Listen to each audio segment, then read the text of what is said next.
With all these campaigns against racism in football, I'm amazed there's any racism left. Well, racism is alive and well in society, including football. Our campaign actually was launched last year on the back of the men's Euro finals, where two of the players who scored England's goals yesterday were subjected to grotesque levels of racism online.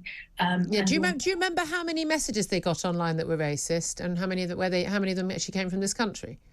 What I do remember, Julia, is that we launched a petition, and in 48 hours it got more than 1 million signatures, which means that vast majority of people in this country... What was the petition? Well, I'll get to that. The petition was focusing on calling on the government, tech companies and people who run football to work together to stop online abuse and to ensure that racists are tackled in football. The reality is, of the many millions of social media postings after that match, a tiny percentage, I believe it was under 1%, way less than 1%, were actually racist. And the vast majority of those came from abroad. And a lot of those that were accused racist, they were actually just people criticising the players, so you useless, whatever, without any reference to their colour whatsoever. And there was a proper analysis. We are talking, every single one that was racist was wrong. 100% shouldn't have happened. Those people are appalling. But it's a tiny issue that I didn't meet anyone who'd even registered the colour of the players who missed those penalties. They were England players as far as most of us were concerned. Let's talk about what happened yesterday, though, not after whistle was blown, but before. The decision of Harry Kane and other European captains not to wear that rainbow armband, but to take the knee, because one was going to be punished with a possible yellow card and one would not. What did you make of that? Well, I think, first of all, it's brilliant that Harry Kane and the team took the knee. I think that's really important, that they're continuing to be proudly and unapologetic anti-racist. In relation to the fiasco... Before they took the knee, did you think they were racist? Who was racist? Did you think that the England team were racist before they started taking the knee?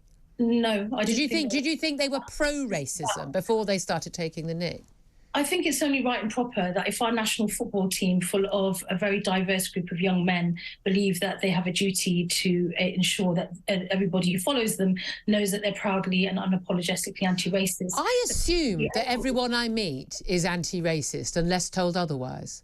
Well, I mean, I couldn't agree more that we should be making sure we're actually investing in our own people, both young and old, training them up. The idea that somehow we don't have enough people in this country to do a lot of these jobs is quite absurd. But it is going to involve a higher pay. It's probably going to involve, frankly, a few of the screws being tightened on benefit claimants who are perfectly capable of working, just don't want to do certain other kinds of work.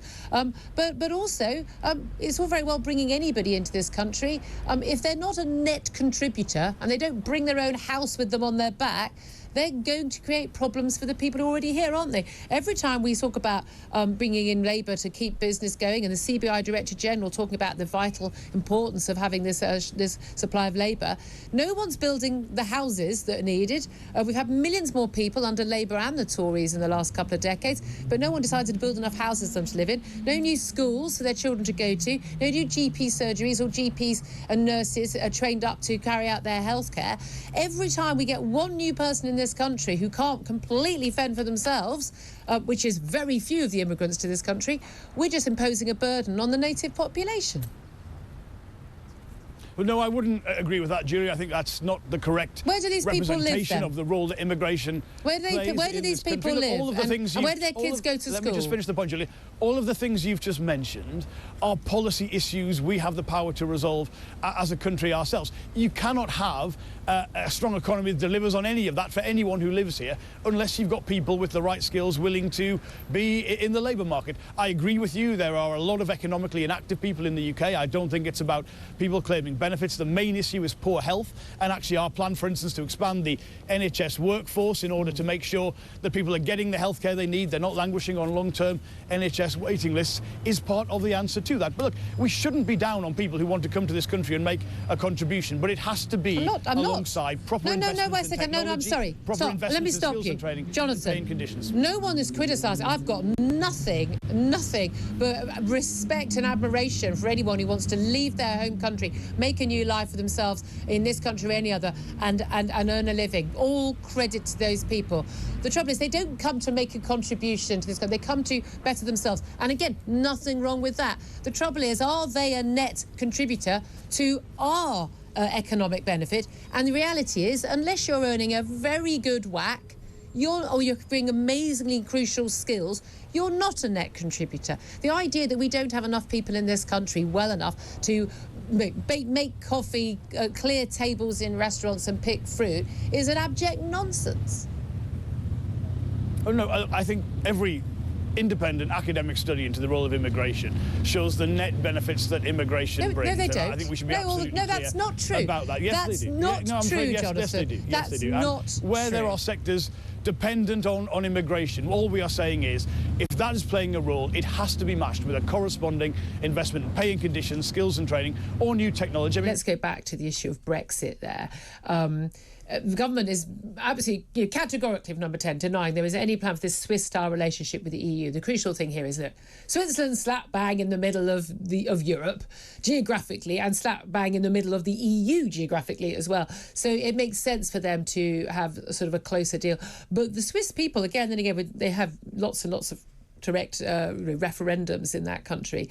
They don't want to be part of the EU. They don't want closer ties. They do have to accept freedom of movement along with having EU regulations and EU laws to enable them to have that free trade. But do we need to do that? Well, certainly a number of Brexiteers don't think we do, and I think the reaction we've seen, I mean, Robert Jenrick there was very firm. He said these reports couldn't be further from the truth, but actually I think... He also said, well, I don't when people say, that's a phrase I've heard for years as a political journalist, we don't recognise that. And he said, well, I mean, I don't know, but I mean, I'm sure one can imagine where some of these briefings are sort of coming from within government. And I think it speaks to the reaction from certain members of the Tory right and people like Nigel Farage and Tory MPs I've spoken to suggest that there's a real lack of trust there. And in fact, they've been so quickly to jump on this, even though number 10 came out and slapped it down. Come on, Jeremy Hunt is, full on Ramona. Would happily have us, return to the EU tomorrow. I mean, goodness me. I mean, he wants to be part of China and go with China's zero COVID policies. I mean, I don't trust that man as far as I could throw him on many issues. And I think an awful lot of Tory MPs feel the same way. Rishi Sunak, though, more of a Brexiteer than Boris Johnson. Interestingly, a genuine Brexiteer who was an up-and-coming new MP, really basically put his career on the line very early on. He wasn't a big campaigner, but he wasn't, let's face it, he was a nobody then. He was a backbench MP. But he is a staunch in his heart Brexiteer, which I find encouraging. But why does Jeremy Hunt even want to float these ideas? Because let's be honest, that's where it would have come from. Let's talk about Scottish referendum. And of course, yesterday we had that Supreme Court decision just before 10 o'clock yesterday morning, where 5 judges said, actually, no, Nicola Sturgeon, First Minister of Scotland, Holyrood, Scottish Parliament, you do not have the devolved power to call even a advisory referendum on Scottish independence. You've already had one. It's proviso of the it's basically the right of the Westminster government to decide that. Well, in response to that decision, Nicola Sturgeon had this to say.